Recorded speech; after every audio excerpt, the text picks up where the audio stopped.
Tollywood secrets এর নতুন video দেখতে এই চ্যানেলে সাবস্ক্রাইব করুন আর হ্যাঁ পাশের বেল বাটনে ক্লিক করতে ভুলবেন না যেন।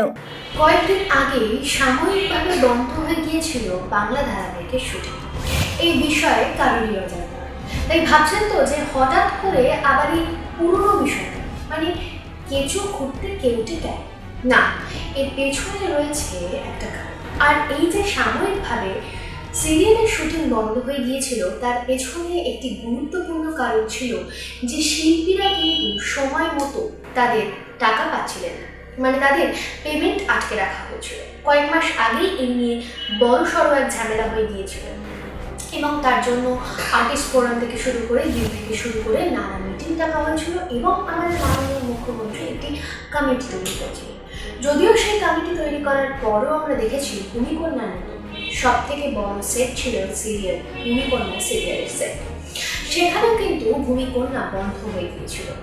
তো সেই খবরটা হয়তো সেই সময় সবার সামনে আসেনি, কিন্তু 2 থেকে 3 দিনের জন্য বন্ধ হয়ে গিয়েছিল ভূমিকন্যার শুটিং। ফের আবার সেরকমই অবস্থা কিন্তু কিছুদিন আগে দেখা গিয়েছিল টলিপাড়ায়, কারণ শিল্পীদের ঠিক সময় মতো টাকা দেন না প্রযোজক রানা সরকার।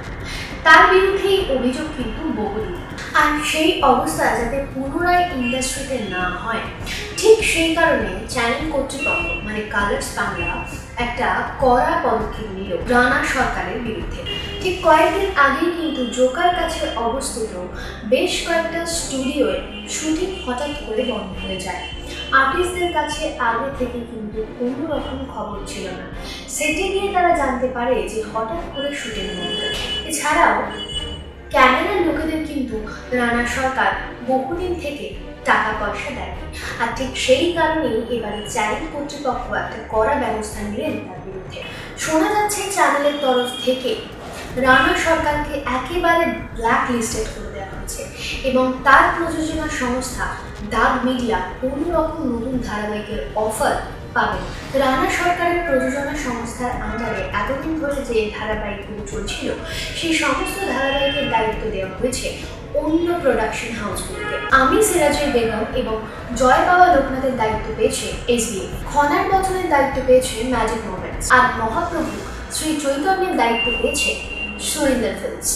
প্রযোজকের অফিসটিও বন্ধ এবং তার সাথে বারংবার যোগাযোগ করা হলে কোনো সন্ধান পাওয়া যায়নি তার।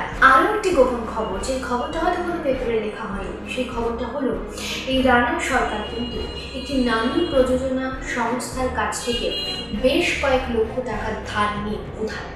সেই প্রযোজনা সংস্থা কিন্তু বেশ চিন্তিত। এই নিয়ে আপনাদের কি মত?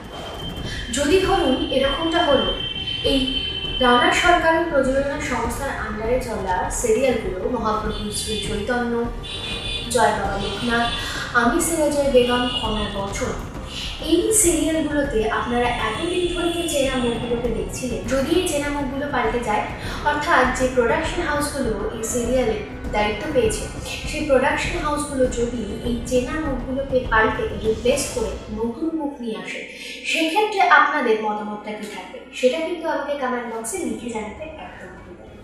আমি কিন্তু আপনাদের কমেন্টের অপেক্ষায় থাকবো। বিনোদন জগতের লেটেস্ট আপডেট পেতে ফলো করুন টলিউড সিক্রেটস।